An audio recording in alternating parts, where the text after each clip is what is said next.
আমার ছেলে অনির্বাণ আমাকে বলল, মা, তোমাকে ছাড়া আমি বাঁচতে পারবো না, আমি তোমাকে বিয়ে করব। আমার মনে হলো আমি স্বপ্ন দেখছি। উত্তরাখণ্ডের ঋষিকেশে গঙ্গার তীরে একটি আশ্রমে বসে আছি। দূরে হিমালয়ের পাদদেশ, নিচে গঙ্গার কলকল নিনাদ। আমি এসেছিলাম শান্তি খুঁজতে, কিন্তু পেলাম এক অশান্তির ঝড়। সব শুরু হয়েছিল 1 বছর আগে। আমার স্বামী প্রদীপ মারা গিয়েছিলেন একটি সড়ক দুর্ঘটনা। আমি ভেঙে পড়েছিলাম। আমার ছেলে অনির্বাণ, যার বয়স তখন 34, সেই আমাকে সামলে নিয়েছিল। অনির্বাণ ছাড়া আমি হয়তো বেঁচে থাকতে পারতাম না। আমরা দুজন থাকি দেরাদুনে। আমি একটি ওষুধের দোকান চালাই, আর অনির্বাণ একটি হোটেলে ম্যানেজার হিসাবে কাজ করে। স্বামীর মৃত্যুর পর অনির্বাণের আচরণ বদলে যাওয়া শুরু করেছিল। সে আমাকে প্রতিনিয়ত সাহস দিত, আমার যত্ন নিত, আমাকে সাহায্য করত। একদিকে আমি কৃতজ্ঞ ছিলাম তার প্রতি, অন্যদিকে মাঝে মাঝে মনে হতো সে যেন আমাকে নিয়ে একটু বেশি উদ্বিগ্ন। একদিন অনির্বাণ বলল, মা, চলো ঋষিকেশ বেড়াতে যাই, তোমার মন ভালো হবে। খুশি হয়ে গেলাম। আমরা এসে উঠেছিলাম একটি আশ্রমে, যেখানে অনির্বাণের এক বন্ধু থাকে। প্রথম দিকে সব স্বাভাবিক ছিল। আমরা গঙ্গার কাছে বেড়াতে যেতাম, সন্ধ্যার আরতি দেখতাম। কিন্তু তারপর অনির্বাণের আচরণ আরও বদলে গেল। সে আমাকে আমাদের কক্ষের বাইরে একা যেতে দিত না। আমার প্রতি তার মায়া যেন আরও বেড়ে গেছিল। একদিন রাতে, যখন আমরা দুজনে আশ্রমের বাইরে একটি বেঞ্চে বসেছিলাম, অনির্বাণ আমার হাত ধরে বলল, মা, আমি তোমাকে ছাড়া এক মুহূর্তও থাকতে পারি না। আমি তার দিকে অবাক দৃষ্টিতে তাকালাম। সে কি বলতে চাইছিল। এরপরেই সে বলল, মা, তোমাকে ছাড়া আমি বাঁচতে পারবো না, আমি তোমাকে বিয়ে করব গো। আমি হতবাক হয়ে গেলাম। আমার হৃদস্পন্দন যেন থেমে গেল। এ কি বলছে আমার ছেলে? আমার মনে হলো আমি স্বপ্ন দেখছি। আমি কিছু বলার আগেই অনির্বাণ কাছে সরে এলো। আমি ঠিক বুঝতে পারছিলাম না এরপর কি ঘটবে।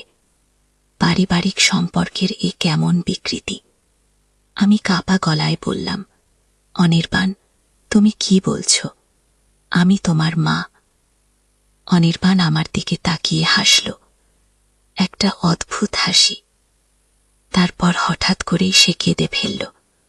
মা, আমি সে কথা বলতে পারছিল না।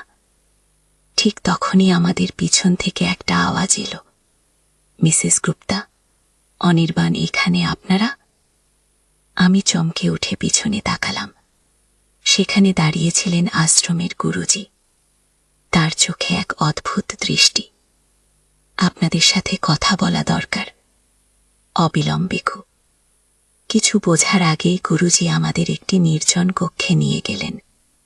কক্ষে কয়েকটি মোমবাতি জ্বলছিল। কোণে একটি ছোট বেদি, যেখানে একটি অদ্ভুত মূর্তি। গুরুজি আমাদের বসতে বললেন।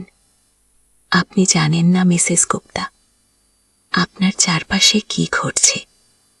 গুরুজি বললেন, অনির্বাণের মনে যে পরিবর্তন দেখছেন, সেটা স্বাভাবিক নয়।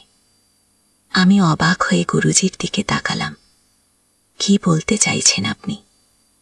গুরুজি অনির্বাণের দিকে তাকালেন। অনির্বাণ, তুমি তোমার মাকে সত্যটা বলো। তুমি কে? তুমি কেন এখানে? অনির্বাণ ফ্যাকাশে হয়ে গেল। সে আমার দিকে তাকালো, তারপর গুরুজির দিকে। আমি সে কথা বলতে পারছিল না গলায়। হঠাৎ করেই ওর চোখ পরিবর্তন হতে লাগল, কাঠ কালো থেকে উজ্জ্বল নীল। ওর শরীর কেঁপে উঠল। আমি ভয়ে চিৎকার করে উঠলাম, অনির্বাণ! ও অনির্বাণ নয়। গুরুজি শান্তভাবে বললেন, ও কোনো মানুষও নয়। এই কথা শুনে আমার মাথা ঘুরতে লাগলো। কি বলছেন গুরুজি? অনির্বাণ আমার সন্তান, আমারই রক্ত মাংসের তৈরি। ওকে আমি গর্ভে ধারণ করেছি, বট করেছি। ও কি করে মানুষ নয়? হ্যাঁ মা, আমি তোমার সন্তান নই।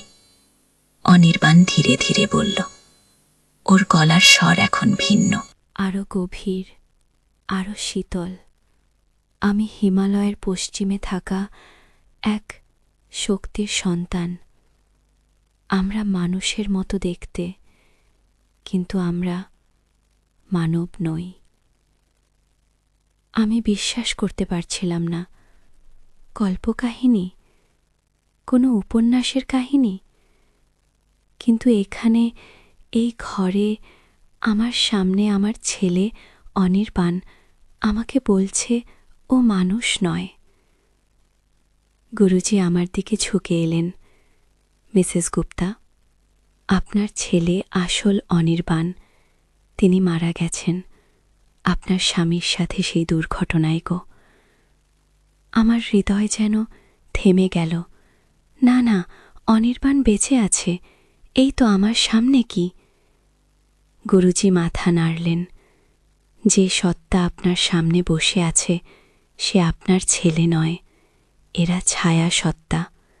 এরা মানুষের আকৃতি ধারণ করে, তাদের স্মৃতি নিয়ে নেয় এবং মানুষকে প্রলোভন দেখায় তাদের শক্তি শোষণ করার জন্য। আমি অনির্বাণের দিকে তাকালাম। অনির্বাণ এখন উঠে দাঁড়িয়েছে। ওর চোখ এখন সম্পূর্ণ নীল। ওর চারপাশে একটা নীলাভ আলো দেখা যাচ্ছিল। হ্যাঁ মা, আমি তোমার ছেলে নই, আমি তোমার স্বামীও নই, কিন্তু আমি তোমাকে ভালোবাসি এবং আমি চাই তুমি আমার সাথে থাকো সব সময়ের জন্য। ও হাত বাড়ালো আমার দিকে। এসো মা, আমার সাথে এসো। আমি তোমাকে নিয়ে যাব এমন এক জায়গায় যেখানে কোনো ব্যথা নেই, কোনো কষ্ট নেই, শুধু আমরা দুজন।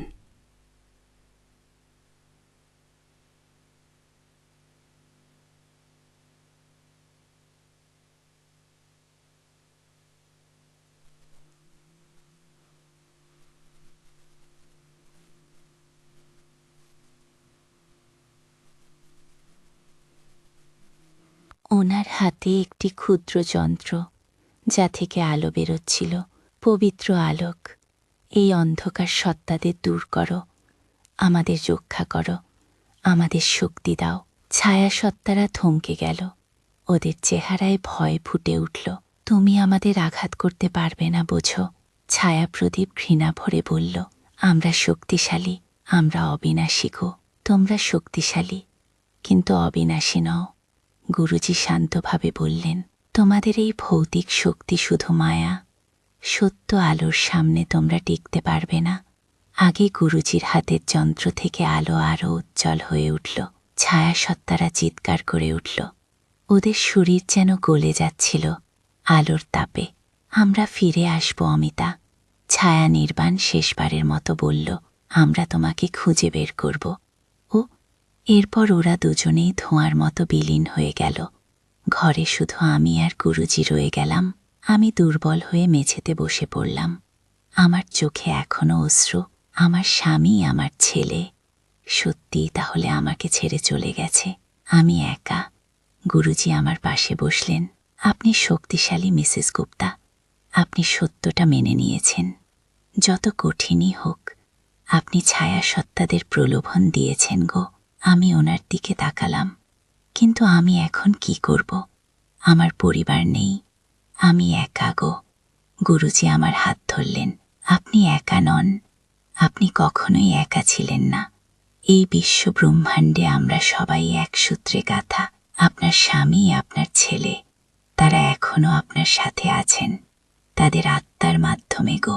আমি অশ্রুসিক্ত চোখে ওনার দিকে তাকালাম। কিন্তু আমি ওদের আর কখনো দেখতে পাবো না, কথা বলতে পারবো না। গিয়ে তাদের শারীরিক উপস্থিতি আর নেই ঠিক, কিন্তু তাদের আত্মা অমর।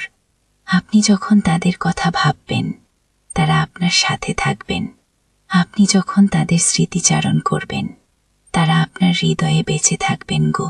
আমি মাথা নাড়লাম। কিন্তু ওই ছায়াসত্তারা, ওরা কারা? ওরা কেন আমাকে টার্গেট করেছিল? গুরুজি গভীর নিঃশ্বাস নিলেন। ছায়াসত্তারা প্রাচীন।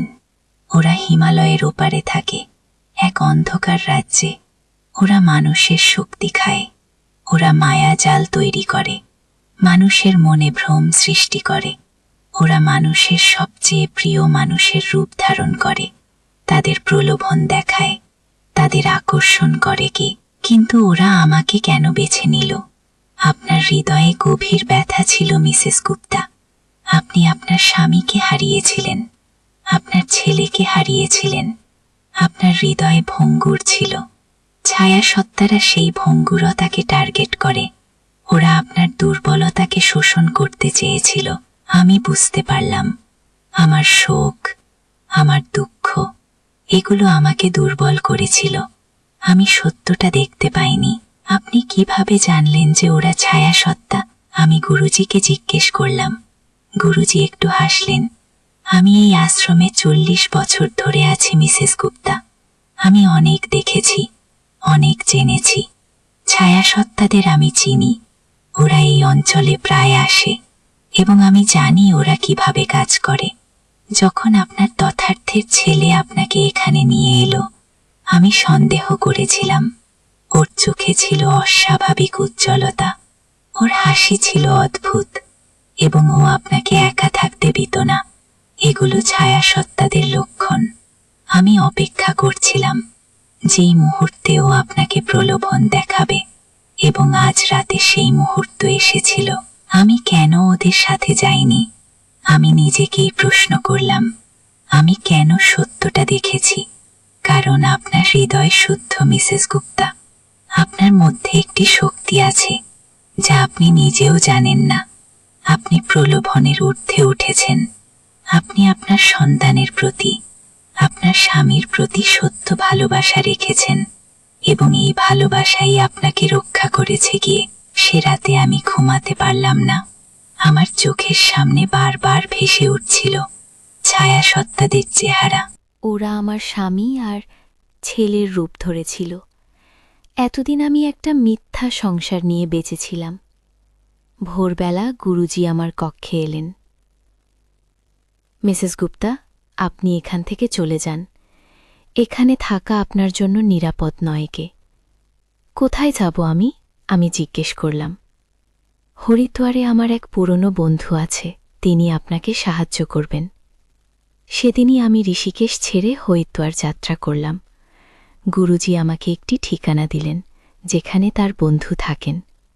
হরিদ্বারে পৌঁছে আমি একটি অটোরিকশা নিয়ে সেই ঠিকানায় পৌঁছলাম। একটি ছোট বাড়ি, গঙ্গার কাছাকাছি। দরজায় নক করলাম। দরজা খুলে দাঁড়ালেন একজন বয়স্ক মহিলা। আপনি অমিতা গুপ্তা? তিনি জিজ্ঞেস করলেন। আমি মাথা নাড়লাম। আসুন ভেতরে, আমি সাবিত্রী। গুরুজি আমাকে সব বলেছেন। সাবিত্রী দেবী আমাকে একটি ছোট কক্ষে নিয়ে গেলেন। কক্ষে কয়েকটি বই, একটি ছোট টেবিল আর দেয়ালে কয়েকটি ছবি। বসুন, তিনি বললেন। আমি বসলাম। আপনি কি জানেন আমার সাথে কি ঘটেছে? তিনি মাথা নাড়লেন। হ্যাঁ, গুরুজি আমাকে সব বলেছেন। ছায়াসত্তারা আপনাকে টার্গেট করেছিল। কিন্তু কেন? আমি কি করেছি? সাবিত্রী দেবী আমার দিকে তাকালেন। আপনি কিছুই করেননি মিসেস গুপ্তা। আপনি শুধু হারিয়েছেন আপনার প্রিয়জনদের, এবং সেই শোক, সেই দুঃখ ছায়াসত্তাদের আকর্ষণ করে। কি? আমি তার কথা শুনতে লাগলাম। তিনি আমাকে বললেন কিভাবে ছায়াসত্তারা মানুষের দুর্বল মুহূর্তগুলো টার্গেট করে, কিভাবে ওরা মানুষের মনে ভ্রম সৃষ্টি করে, কিভাবে ওরা মানুষের শক্তি শোষণ করে। কিন্তু আমি এখন কি করব? আমি জিজ্ঞেস করলাম। ওরা কি আবার আসবে? সাবিত্রী দেবী চিন্তিত দেখালেন। হ্যাঁ, ওরা আবার আসবে। ওরা আপনাকে ছাড়বে না। আপনি ওদের হাত থেকে বেঁচে গেছেন, এটা ওরা সহজে মেনে নেবে না।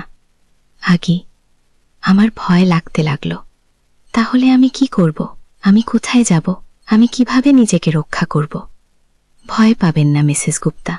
সাবিত্রী দেবী শান্তভাবে বললেন, আমি আপনাকে সাহায্য করব। আমি আপনাকে শেখাব কিভাবে আপনি নিজেকে রক্ষা করবেন। পরের কয়েকদিন সাবিত্রী দেবী আমাকে শেখালেন কিভাবে ছায়া সত্তাদের চিনতে হয়, কিভাবে ওদের প্রলোভন থেকে দূরে থাকতে হয়, কিভাবে নিজেকে রক্ষা করতে হয়। তিনি আমাকে একটি বিশেষ মন্ত্র শেখালেন, যা উচ্চারণ করলে ছায়া সত্তারা দূরে থাকে। তিনি আমাকে একটি তাবিজ দিলেন, যা আমাকে রক্ষা করবে। কিন্তু এগুলো শুধু তাৎক্ষণিক সমাধান। তিনি বললেন, আসল সমাধান হলো আপনাকে আপনার শোক, আপনার দুঃখ কাটিয়ে উঠতে হবে। ছায়া সত্তারা আপনার দুর্বলতাকে টার্গেট করে। যদি আপনি শক্তিশালী হন, ওরা আপনাকে আর আক্রমণ করবে না। আগে আমি বুঝতে পারলাম, আমার হৃদয়ের ভঙ্গুরতা আমাকে দুর্বল করেছে। আমাকে শক্তিশালী হতে হবে। একদিন সকালে সাবিত্রী দেবী আমার কক্ষে এলেন। মিসেস গুপ্তা, আপনার জন্য আমার একটি প্রস্তাব আছে। কি প্রস্তাব? হিমালয়ের উত্তরে বদ্রীনাথের কাছে একটি ছোট গ্রাম আছে, নাম শান্তিপুর। সেখানে একটি আশ্রম আছে, যেখানে অনেক মানুষ শান্তি খুঁজতে যায়। আপনি সেখানে যেতে পারেন গো। আমি ভাবলাম, আমার জীবনে এখন আর কিছুই অবশিষ্ট ছিল না। আমার পরিবার নেই, আমার ঘর নেই, আমার কিছুই নেই। হয়তো এই আশ্রমে আমি শান্তি পাব। ঠিক আছে, আমি বললাম, আমি যাব। পরের দিন আমি হরিদ্বার ছেড়ে বদ্রীনাথের দিকে যাত্রা করলাম। এক দীর্ঘ কঠিন যাত্রা। পাহাড়ি রাস্তা, ঘন জঙ্গল, শীতল বাতাস। দুদিন পর আমি শান্তিপুর পৌঁছলাম। একটি ছোট গ্রাম, চারিদিকে পাহাড়। গ্রামের কেন্দ্রে একটি আশ্রম। আশ্রমে পৌঁছে আমি একজন ভদ্রলোকের সাথে দেখা করলাম, যিনি আশ্রমের প্রধান। আমি সাবিত্রী দেবীর কাছ থেকে আসছি, আমি বললাম। তিনি মাথা নাড়লেন। হ্যাঁ, তিনি আমাদের জানিয়েছেন আপনি অমিতা গুপ্তা। আসুন, আমি আপনাকে আপনার কক্ষে নিয়ে যাই। আশ্রমে আমি একটি ছোট কিন্তু পরিচ্ছন্ন কক্ষ পেলাম। জানালা দিয়ে হিমালয়ের চূড়া দেখা যেত। আস্তে আস্তে আমি আশ্রমের জীবনে অভ্যস্ত হতে লাগলাম। সকালে ধ্যান, তারপর শ্রমদান, তারপর পাঠ, তারপর আবার ধ্যান। আশ্রমে অনেক মানুষ ছিল, বিভিন্ন জায়গা থেকে আসা। প্রত্যেকেরই নিজস্ব গল্প, নিজস্ব ব্যথা। একদিন আশ্রমের এক সদস্য যোগেশ আমার কাছে এলেন। অমিতা দেবী, আপনি এত চিন্তিত কেন? তিনি জিজ্ঞেস করলেন। আমি তার দিকে তাকালাম। আমি ভয় পাই, আমি স্বীকার করলাম। আমি ভয় পাই যে ছায়াসত্তারা আবার আসবে গো যোগেশ। একটু হাসলেন। ভয় হলো এক ধরনের দুর্বলতা অমিতা দেবী। আপনি যতক্ষণ ভয় পাবেন, ততক্ষণ আপনি দুর্বল থাকবেন, এবং যতক্ষণ আপনি দুর্বল থাকবেন, ততক্ষণ ছায়াসত্তারা আপনাকে টার্গেট করবে। আমি মাথা নাড়লাম। আমি কিভাবে ভয় কাটিয়ে উঠব? আমি কিভাবে শক্তিশালী হব? প্রতিদিনের ধ্যান আপনাকে শক্তি দেবে।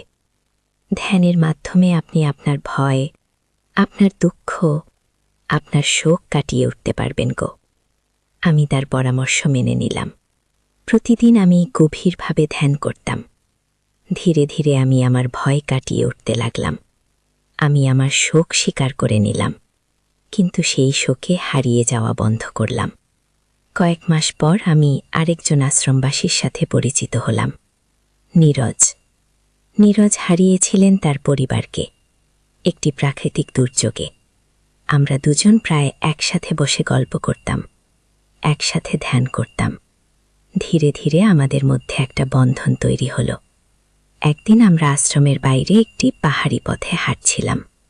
অমিতা, আমি তোমাকে একটা কথা বলতে চাই, নীরজ বলল। কি? আমি জিজ্ঞেস করলাম। আমি তোমাকে ভালোবাসি। আমি থমকে গেলাম। আমি হারিয়েছিলাম আমার স্বামীকে। কখনো ভাবিনি যে আমি আবার কাউকে ভালোবাসতে পারব। নীরজ, আমি ওমাকে এখনই কিছু বলতে হবে না। সে ধীরে ধীরে বলল, আমি শুধু চেয়েছিলাম তুমি জানো গো। সেদিন রাতে আমি আমার কক্ষে ঘুমোতে যাচ্ছিলাম যখন হঠাৎ আমার জানালার বাইরে একটা শব্দ শুনলাম। আমি জানালার দিকে তাকালাম। বাইরে একটি অন্ধকার মূর্তি দাঁড়িয়েছিল। আমি ভয়ে শিউরে উঠলাম।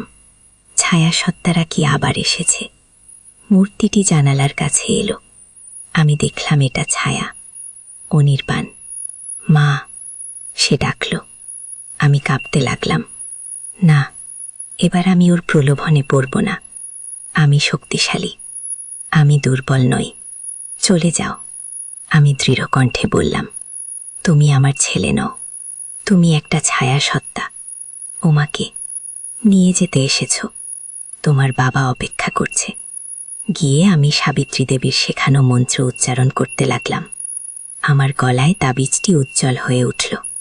ছায়া অনির্বাণ চিৎকার করে উঠল।